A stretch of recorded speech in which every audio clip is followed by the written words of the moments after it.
اگر وہ مکھی ذرا دانہ بھی لے کر کے چلی جائے، اس سے فرمایا وہ واپس لینے کی طاقت نہیں رکھتے، اتنے کمزور ہیں، واپس لینے کی طاقت نہیں رکھتے۔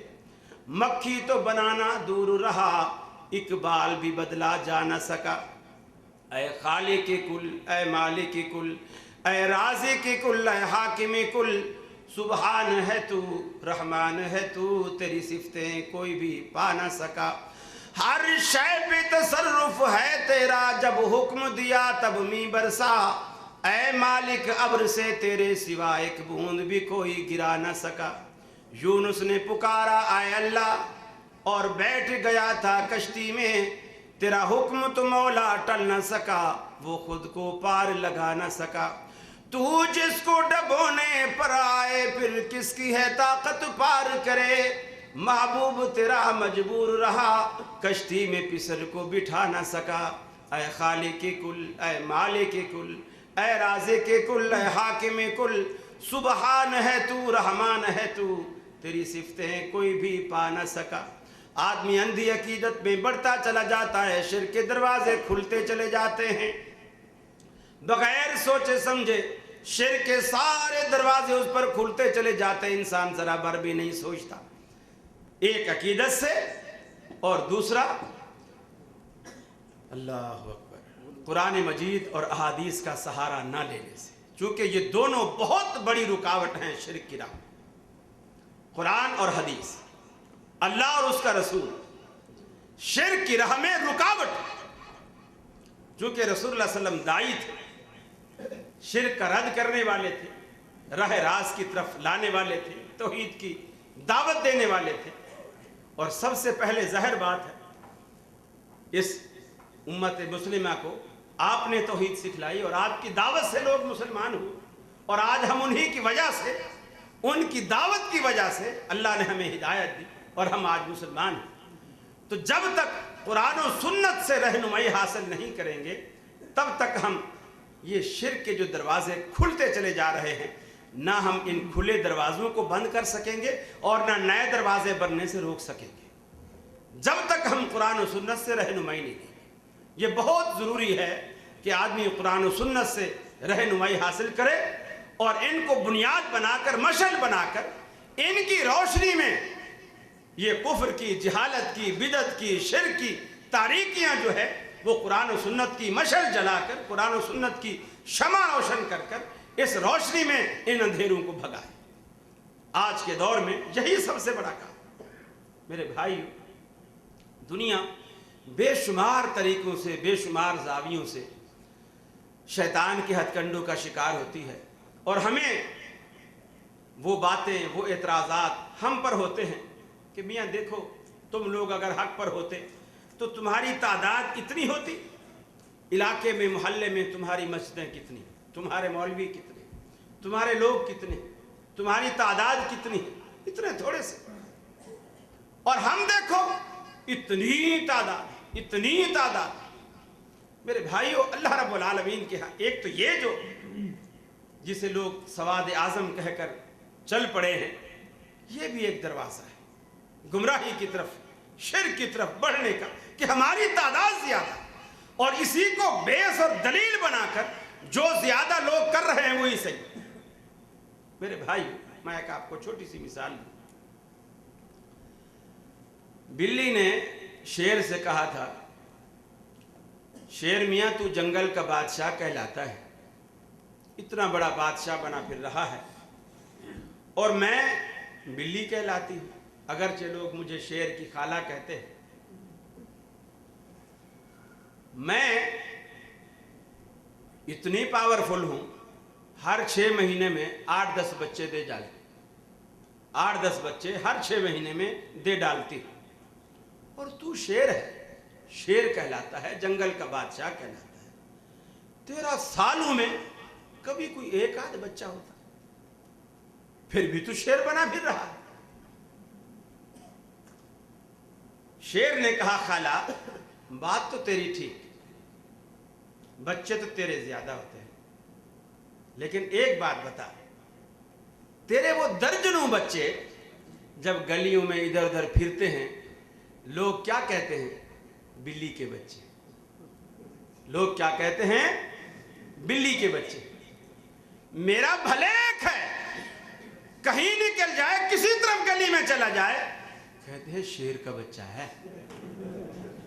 فرق یہ میرے بھائیوں درجنوں پال کے اور بلی کے بچے پال کے کیا کریں گے؟ کیا کریں گے؟ ایک ہو بھلے لیکن شیر کا بچہ ہو. بچہ تو شیر کا ہے اور جو کہیں گے تو شیر کا بچہ نا. بلی کے بچے پال کے کیا کریں گے؟ یہ کثرت و تعداد کوئی معنی نہیں رکھتی. مشرکین کی تعداد ایسے ہے جیسے بلی کے بچے, بدعتیوں کی تعداد ایسے ہے جیسے بلی کے بچے, کفار کی تعداد ایسے ہے جیسے بلی کے بچے. مسلم کی تعداد بھلے وہ قلت میں ہو وہ ہے شیر کا بچہ. یہ ہے فرق بنیادی طور پر. توحید کو اللہ رب العالمین نے اہمیت کیوں دی؟ اسی لیے اہمیت. اس میں غیرت, اس میں جرت, اس میں شجاعت, اور شرک میں نری بزدلی ہے, اس میں ذلت ہے, اس میں پستی. اب آپ دیکھیں میرے جیسا دوسرا انسان, اس کے ایسے 2 کان ہیں, 2 ہاتھ ہیں, 2 پاؤں, بلکہ بعض دفعہ تو وہ معذور ہوتا ہے. ہم الحمدللہ اس سے زیادہ صحت مند توانا ہوتے ہیں. اتنے سر, یہ کیا ہے؟ دولت شاہ کا چوہا ہے. اتنا سر ہے, پیدا ہوتے ہی اس کے سر پہ لوہے کی ٹوپی پہنا دیتے ہیں, خول مزار پہ وقف کر دیتے ہیں, سارا جسم پھولتا چلا جاتا ہے, سر وہی پیاز کی طرح اتنے کا اتنا رہے. اب جب پیاز اتنا, سر اتنا رہ گیا, اس کا دماغ, اس کی عقل وہ نہیں پنپ سکی, وہ نہیں بڑھ سکی. جسم بڑھ گیا, جسم بڑا ہو گیا, دماغ وہی بچے والا. اب وہ پاگلوں کی طرح منہ کھولے بیٹھا ہے, رال ٹپکتی ہے. اب لوگ کیا ہے اس کو بڑا پیار کرتے ہیں. ٹرکوں والے, بسوں والے, گاڑیوں میں آگے فرنٹ سیٹ پر بٹھائے ہوئے ہوتے ہیں. یہ کیا ہے جی؟ دولت شاہ کا چوہا جا رہا ہے, حادثے سے بچے. اور وہی گاڑی جب درخت سے ٹکراتی ہے ایک بھی نہیں بچتا, ایک بھی نہیں بچتا. اب آپ بھی سوچیں یہ مجھ سے زیادہ معذور ہے. مجھے اللہ نے بولنے کی طاقت دی ہے, یہ تو بول بھی نہیں سکتا. مجھے اللہ نے سمجھنے کی طاقت دی ہے, یہ سمجھ بھی نہیں سکتا. مجھے اللہ نے اپنی مرضی سے ادھر ادھر جانے بھاگنے دوڑنے کی طاقت دی ہے, یہ ایسا بھی نہیں کر سکتا. اسے بس میں بٹھانا ہو تو لوگ لوتھڑے کی طرح اس کو اٹھا کے اوپر بٹھاتے ہیں. اب یہ کتنی پستی ہے کہ آدمی اس کے آگے جھکا ہوا ہے, اس کے آگے جھکا ہوا ہے. کتنی ذلت کی بات ہے میرے بھائیوں. اللہ رب العالمین نے جو دعوت فکر دی ہے توحید سے متعلق اور رد شرک سے متعلق, اس سے رہنمائی حاصل کیجیے, اس سے رہنمائی حاصل کیجیے کہ وہ ہمیں کس طرح شرک سے جو ہے وہ چیز بچانے والی, کس طرح ہمیں شرک سے الگ کرنے والی. اور آپ دیکھیں مشرک کس قدر عقل کے لحاظ سے, بلکہ میں اکثر کہتا ہوں کہ مشرک کی عقل ہی ٹخنے میں ہوتی ہے. عقل تو دماغ میں ہوتی ہے نا, مشرک کی عقل ٹخنے میں ہوتی ہے, کبھی نہیں سوچتا. اب وہ بیٹھا ہے, اپنے ہاتھوں سے اس لکڑی کو تراشتا ہے, خود رنگ لگاتا ہے, خود روغن لگاتا ہے, خود کیلیں ٹھوکتا ہے, بلکہ پرانی لکڑیاں جو عمارتوں کی ٹوٹی پھوٹی ہوتی ہیں ان کو رندہ لگا کے چمکا کے پھر جوڑتا ہے. اب یہ روزہ بن گیا ہے, یہ فلاں چیز بن گئی ہے, اس کو گولڈن کلر, سلور کلر, مختلف کلر دے کر اب وہ جھنڈیاں لگا کر اب وہ بین الاقوامی یتیم اسے کندھے پر اٹھا کر چلتے پھر اب وہ ساری دنیا کا داتا بن گیا. کس قدر پستی ہے کہ میں نے اپنے ہاتھوں سے تراشا.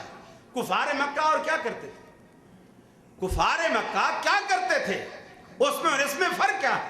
فرق یہ ہے کہ میٹیریل میں ہم لکڑی استعمال کر رہے ہیں, وہ پتھر استعمال کرتے ہیں. بات تو وہی ہے. اور پھر اس سے آگے اگر چلے جائیں تو پھر کیا فرق ہے کہ ہندو اس بت کو پتھر کے اندر کسی بزرگ کی شبیہ مورتی تراشتے ہیں اور اس کو کھڑا کر دیتے ہیں, اس مورتی کو کھڑا کر دیتے ہیں اور کھڑا کر کے پوچھتے ہیں. اور مسلمان کھڑا نہیں کرتے, اسے قبر میں لٹاتے ہیں اور لٹا کے پھر پتھر کا اوپر قبہ بناتے ہیں, مقبرہ بناتے ہیں اور پھر پوچھتے ہیں. وہ کھڑا کر کے پوچھتے ہیں, یہ آڑا کر کے پوچھتے ہیں. فرق تو سیدھے اور آڑے کا ہے, اور تو کچھ فرق نہیں. باقی کیا فرق ہے میرے بھائیوں؟ یہ شرک کے دروازے کیوں کھلے ہیں اور کیوں کھلتے چلے جا رہے ہیں, اور جو کھلے ہیں وہ بند ہونے میں نہیں آتے؟ اس کی کیا وجہ ہے؟ اس کی کیا وجہ ہے؟ قرآن مجید نے دیکھو اتنے پیارے انداز سے آدمی غیر کے پاس جائے کیوں, غیر کے پاس جائے کیوں, مانگے کیوں؟ بڑی سخت اور کڑوی بات ہے. اللہ نے قرآن مجید میں بیان کی. قرآن مجید میں ایک فرمایا لا تنکحوا المشرکات, کہ یہ جو مشرک عورتیں ہیں ان سے فرمایا نکاح نہ کرو, مگر یا مومن مرد جو ہے وہ مشرک عورت سے نکاح نہ کرے, اور مشرک مرد جو ہے وہ مومن عورت سے نکاح نہ کرے, وہ نکاح کرے تو یا فرمایا زانیہ عورت سے کرے یا مشرکہ عورت سے. ان ينكحها الا زان او مشرک وحرم ذلك على المؤمنین. اسی طرح اگر عورت مومنہ ہے وہ مشرک مرد سے یا زانی مرد سے نکاح نہ کرے, بلکہ اگر مشرکہ عورت ہے تو یا تو زانی مرد سے نکاح کرے یا مشرک مرد سے نکاح کرے. یہ تقسیم اللہ نے کیوں کی؟ مشرک اور شرک اور زنا کو ایک جگہ کیوں رکھا؟ حالانکہ دو الگ الگ گناہ, شرک الگ گناہ ہے, زنا الگ گناہ ہے, لیکن اللہ نے ایک جگہ کیوں رکھا؟ ایک جگہ کیوں رکھا؟ اللہ اکبر. مشرک کا اپنا حقیقی رب موجود ہوتا ہے, اور اس حقیقی رب کے ہوتے ہوئے غیر کے دروازے پر جاتا ہے جس کے دروازے پر جانے کا اس کا حق نہیں بنتا, اور اپنی ضرورتیں غیر کے دروازے سے پوری کرنا چاہتا ہے. اور یہی زانیہ عورت یا زانیہ مرد کرتا ہے کہ نکاح ہوتے ہوئے اس زانیہ عورت کا اپنا خامد موجود ہوتا ہے جو جائز حق ہے, اس جائز حق کے ہوتے ہوئے ناجائز حق کی طرف جاتی ہے, غیر کے دروازے پر جاتی ہے اور اپنی وہ ضرورت غیر کے دروازے پر پوری کرتی ہے. اللہ رب العالمین نے دونوں میں یہ وصف مماثل پایا, اور اسی لیے ان کو ایک ہی سی کیٹیگری میں دونوں کو رکھا کہ فرمایا یہ یا تو زانی مرد سے نکاح کرے یا پھر مشرک مرد سے نکاح کرے, اور مومنوں پر یہ حرام.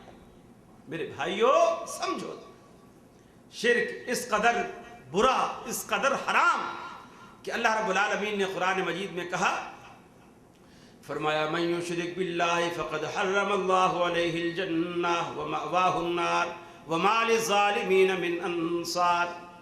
جو بندہ اللہ رب العالمین کے ساتھ شریک ٹھہراتا ہے, کسی کو بھی اللہ رب العالمین کا شریک ٹھہراتا ہے, فقد حرم اللہ علیہ الجنہ, اللہ رب العالمین نے جنت اس پر حرام کر دی ہے, ومأواہ النار, اس کا ٹھکانہ دوزخ بنا دی ہے.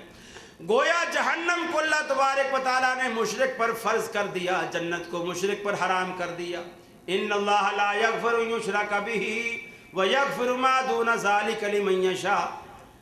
زانی کی بخشش کا امکان موجود ہے بغیر توبہ کے بھی, زانی کی بخشش کا امکان موجود ہے, چور کی بخشش کا امکان موجود ہے, دیگر گناہ کرنے والوں کی بخشش کا امکان موجود ہے. اگر اللہ رب العالمین چاہے تو اپنے فضل سے, اپنے کرم سے اسے معاف فرما دے. لیکن رب العالمین نے فرمایا ان اللہ لا یغفر ان یشرک بہ, جس بندے نے میری ذات میں کسی کو شریک ٹھہرایا یا شریک سمجھا, لا یغفر, رب العالمین نے دنیا میں اس کی وضاحت فرما دی, اللہ رب العالمین اس کی مغفرت نہیں فرمائے گا. وَيَغْفِرُ مَا دُونَ ذَلِكَ لِمَنْ يَشَاءُ, اس کے علاوہ پروردگار عالم جس کے لیے چاہے گا بخشش کے دروازے کھول دے گا, لیکن مشرک کے لیے بخشش کے دروازے ہرگز نہیں کھولے گا, اس لیے کہ اس نے زندگی میں توحید کے دروازے اپنے اوپر بند کر لیے تھے. رب العالمین نے آج آخرت میں بخشش کے دروازے اس پر بند کر دیے. ان اللہ لا یغفر ان یشرک بہ ویغفر ما دون ذلک لمن یشاء. سورہ انعام میں اللہ رب العالمین نے اپنے انبیاء کے نام گنوائے, 18 پیغمبروں کے نام گنوائے, اور نام گنوانے کے بعد فرمایا وَلَوْ أَشْرَكُوا لَحَبِطَ عَنْهُمْ مَا كَانُوا يَعْمَلُونَ. اگر یہ میرے 18 معتبر پیغمبر اللہ کی جناب میں شریک ٹھہراتے, میرا کسی کو شریک بناتے, تو فرمایا میں ان کی ساری زندگی کے عمل برباد کر دیتا. اپنے حبیب کے بارے میں قرآن مجید نے فرمایا لَئِنْ أَشْرَكْتَ لَيَحْبَطَنَّ عَمَلُكَ وَلَتَكُونَنَّ مِنَ الْخَاسِرِينَ. اے حبیب اگر تو بھی شرک جیسی غلاظت میں مبتلا ہو جاتا, اگر تو بھی شرک کی بیماری میں ملوث ہو جاتا, لَيَحْبَطَنَّ عَمَلُكَ, تیرے بھی عمل برباد ہو جاتے, وَلَا تَكُونَنَّ مِنَ الْخَاسِرِينَ، اور آپ خسارہ اٹھانے والے، خسارہ پانے والے ہو جاتے۔ اگر شرک کرنے کے بعد اللہ کا پیغمبر بھی اپنے عمل کو ضائع کر کے بیٹھتا ہے تو میرے بھائیوں ہمارے لیے عمل کی بقا کیسے ہوگی؟ شرک کے ساتھ عمل کی بقا ممکن نہیں۔ نمازیں پڑھے، روزے رکھے، حج کرے، ساری چیزیں ختم ہو جاتی ہیں اسی اندھی عقیدت کی وجہ سے۔ اور یہ شرک دیکھو، اب آپ مدینہ لوگ کرتے ہیں، لوگ مدینے جاتے ہیں، سب جاتے ہیں ماشاءاللہ، لیکن نیتوں میں بڑا فرق ہوتا ہے، بڑا فرق ہوتا ہے۔ اب کچھ لوگ جاتے ہیں، ادھر ادھر دیکھتے ہیں، شرطوں کو دیکھتے ہیں، کہیں کوئی نہیں کھڑا تو جیسے موقع لگتا ہے ایک چمہ لے لیتے ہیں۔ اب کوئی کھڑا ہو تو پھر ڈرتے ہیں، یار کیا کریں، اب ہر جگہ وہابیوں کی حکومت ہے، ہر جگہ وہابیوں کی۔ اور ایسی یقین مانو، ایسی یعنی اندھا پن، اس حال میں یہ چھانگا مانگا پاکستان میں، پنجاب میں ایک علاقہ ہے، شاید آپ لوگ اسے جانتے ہوں۔ وہاں ایک ہر سال سیلاب آیا کرتا، ہر سال سیلاب آتا تھا۔ ایک کوئی دریا کے کنارے کوئی مزار تھا، وہ نہیں گرتا تھا۔ لوگ کہتے تھے دیکھو وہابیوں کو، اب یہ بزرگوں کی کرامت کو نہیں مانتے، سارے شہر میں پانی آتا ہے اور کتنوں کے مکان گر جاتے ہیں، لیکن یہ چھانگا مانگا کے جو ولی کا جو مزار ہے، یہ دیکھ لو ہر سال جو کا توں کھڑا ہے۔ کئی سال گزر گئے، ایک سال سیلاب آیا تو سب سے پہلے وہی مزار گرا ہے، غالباً یہ بھٹو دور کی بات، وہی مزار سب سے پہلے گرا۔ اب وہ لوگ کہیں کہ جی وہ مزار کا کیا بنا؟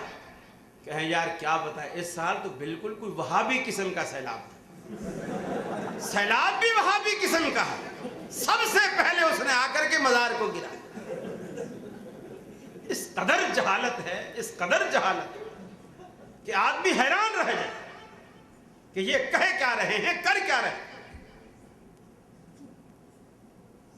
حالانکہ ہمارا ایک رب ہے، ایک داتا ہے، وہ زندہ ہے، وہ سنتا ہے، وہ دیکھتا ہے، وہ پکڑتا ہے، وہ بڑھتا ہے، وہ نوازتا ہے، وہ چھینتا ہے، وہ دیتا ہے، سب کچھ کا اختیار ہے اسے۔ ان بطش ربک لشدید، گرفت کرتا ہے تو اس جیسی پکڑ کسی کی نہیں، اور معاف کرنے پہ آئے تو اس جیسا بخشنے والا کوئی نہیں۔ ایسے رب کو چھوڑ کر آدمی ادھر ادھر منہ مارے کیوں؟ ارے جس بچے کا اپنا اصلی باپ زندہ ہو، وہ سڑک کے کنارے کھڑا ہو کر غیروں سے 8 آنے 4 آنے 1 ریال کیوں مانگے؟ اس کا باپ موجود ہے، وہ باپ سے لے، اور باپ کو خوشی ہوگی۔ اور اگر باپ اس کو اس طرح مانگتے ہوئے دیکھ لے، اگر وہ غیرت والا ہے تو اس کو غیرت سے زمین میں گڑ جانا چاہیے کہ میرے بیٹے نے میری ناک کٹوا دی۔ لیکن ناک تو جب کٹے گی نا کہ جب ناک ہو، اور ناک ہو ہی نہیں تو پھر کٹے گی کیا؟ پھر کٹے گی کیا؟ مشرک کی ناک نہیں ہوتی، مشرک کی ناک نہیں ہوتی۔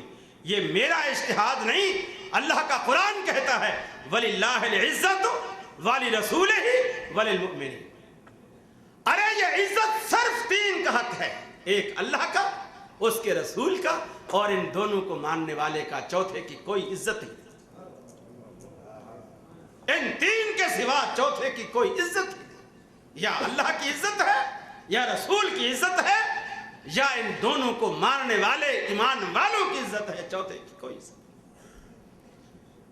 اسی لیے غیرت نہیں آتی، اسی لیے غیرت نہیں آتی۔ بے شمار یہ جو مزاریں بنی ہیں اور ان کی جو پوجا ہے، ان کی جو پرستش ہے، ان کے طواف ہیں جیسے اللہ کے گھر کے طواف ہوتے ہیں، ان کو چومنا ہے جیسے حجر اسود کو چوما جاتا ہے، ان کی مٹی کو کھا کے شفا سمجھا جاتا ہے۔ عرق گلاب، کئی من کے عرق گلاب سے انہیں دھویا جاتا ہے۔ سجادہ نشین، گدی نشین، مجاور جمع ہوتے ہیں ہر سال، جیسے بیت اللہ کا غلاف بدلا جاتا ہے ایسے وہاں چادریں بدلی جاتی ہیں، ہرے رنگ کی کڑھائی والی، پھر اس کے اوپر گلاب کے پھولوں کی چادریں چڑھائی جاتی ہیں، نہ معلوم کیا کچھ کیا جاتا ہے۔ کالے بکرے، سفید بکرے، کالی مرغیاں بیچاری پناہ مانگتے ہیں، یہاں کا تو مجھے پتہ نہیں، پاکستان میں تو اب کالی مرغیاں ہونا ہی چھوڑ دی کہ کیا کریں گے، ہو کے کٹنا ہی ہے مزاروں پہ جا کے۔ اب جس کو دیکھو، جس پولٹری فارم پہ چلے جاؤ، سب سفید مرغی، کالی ہے ہی۔ میرے بھائیو، یہ جو چیزیں ہیں نا، یہ جو چیزیں ہیں ایمان کو تباہ کرنے والی، ایمان کو مسمار کرنے والی، ایمان کو برباد کرنے والی، ان سے کب انسان پناہ مانگے گا، کب سیکھے گا، اللہ کی طرف کب رجوع کرے گا، کب آئے گا؟ اللہ کے خزانے میں کس چیز کی کمی ہے جو ہمیں وہاں جا کر کے پوری ہوتی ہے، جو اللہ کے ہاں پوری نہیں ہو پاتی؟ وہاں کس چیز کی کمی ہے؟ اللہ رب العالمین نے کتنے پیارے انداز میں فرمایا قال ربکم ادعونی استجب لکم ان الذین یستکبرون عن عبادتی سیدخلون جہنم داخرین۔ تمہارا رب، تمہارا داتا تمہیں کہتا ہے ادعونی استجب لکم، مجھے پکارا کرو، میں تمہاری پکار کو، میں تمہاری دعاؤں کو قبول کرتا ہوں۔ بے شک وہ لوگ جو میری عبادت سے، میری پکار سے غافل ہیں، مجھ سے مانگنے سے شرماتے ہیں، وہ تکبر کرتے ہیں، ہم فرمایا ان قریب انہیں دوزخ میں اوندھا کر کے ڈالیں، ذلیل و خوار کر کے ڈالیں۔ اللہ رب العالمین پکار کے کہتا ہے، ہر آدھی رات کے بعد آسمان دنیا پر آتا ہے، میرا بندہ کوئی بیمار ہے، میں شفا دینے کے لیے آیا ہوں، کوئی بے روزگار ہے، میں روزی دینے کے لیے آیا ہوں، کوئی دکھوں کا مارا، میں دکھ دور کرنے آیا ہوں، کوئی گناہوں کی دلدل میں دھنسا ہوا، میں اس کے سارے گناہ دھونے کے لیے آیا ہوں۔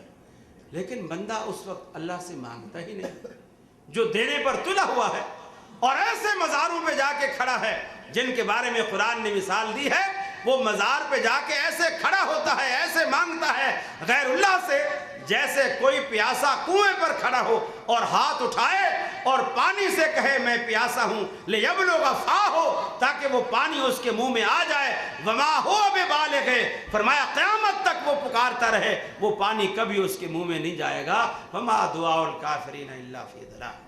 فرمایا کافروں کی پکار بھی ایسے ضائع جائے گی جیسے وہ کنویں کے کنارے کھڑا ہوا پانی کو پکار رہا۔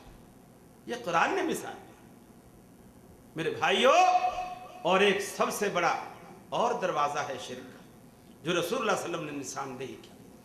آپ نے فتنوں کے زمانے کی بات کی، آپ نے فرمایا میری امت میں فتنے آئیں گے، اور سب سے پہلا فتنہ القتل، سب سے پہلا فتنہ قتل۔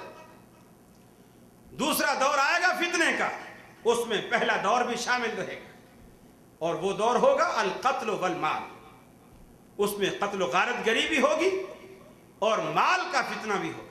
لوگ مال لوٹیں گے، جائیدادوں کو آگ لگا دیں گے، بسیں جلا دی، یہ جلا دیا، وہ جلا دیا۔ یہاں تو الحمدللہ اللہ کے گھر کی وجہ سے امن ہے۔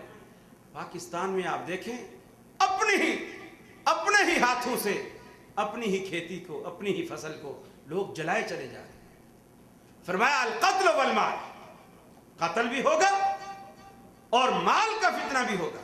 تیسرا دور آئے گا، اور یہ پہلے دور کے دو فتنے یہ بھی برقرار رہیں گے، یعنی ہر دور میں کمی نہیں آئے گی، اضافہ ہوتا جائے گا، فتنے میں شدت آتی چلی جائے گی۔ تیسرے دور میں القتل والمال والفروج، فرمایا قتل بھی ہوگا، مالوں کی تباہ کاری بھی ہوگی، اور عصمت دری بھی ہوگی، لوگ عزتیں بھی لوٹیں گے۔ اس کے بعد فرمایا چوتھا فتنہ آئے گا، وہ دجال، وہ دجال کا فتنہ ہے۔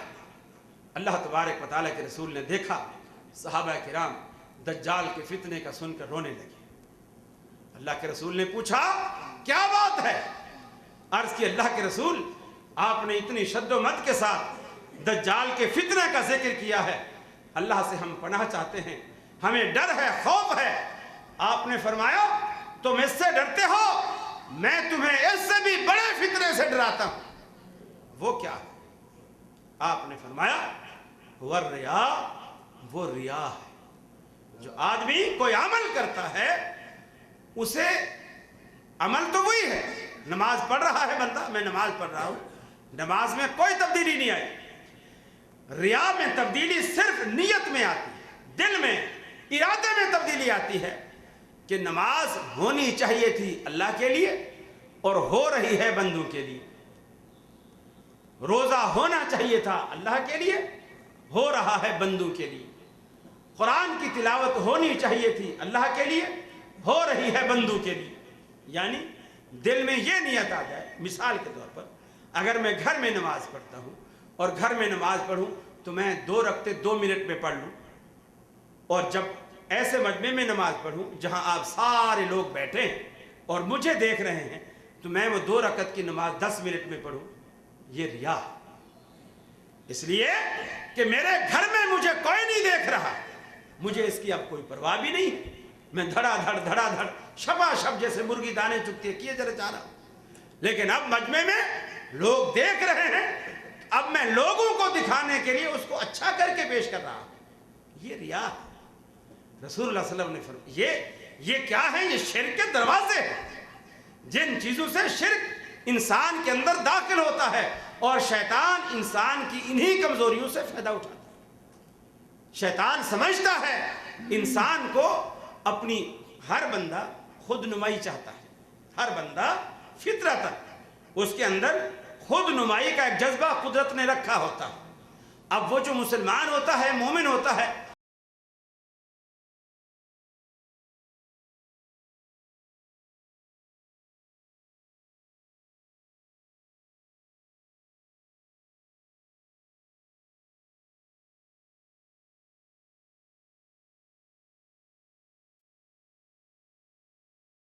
الدعوة نور وضاء تجلو ظلمات الحيرة.